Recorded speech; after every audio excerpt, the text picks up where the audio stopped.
Have you been searching for the absolute best chicken biryani recipe? Well, your search is over. Today, I'm going to show you how to make a restaurant-quality chicken biryani right in your own kitchen. It's so fragrant, so flavorful, and surprisingly easy.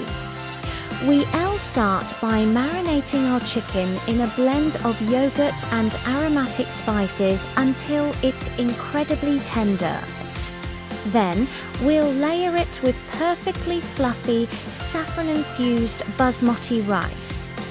The secret is in the slow cooking method, or dum, which seals in all the moisture and flavor, making every single bite a celebration. Trust me, once you try this, you'll never go back to takeout again. It's the perfect dish to impress your family and friends, ready to cook the best biryani of your life. Let's get started.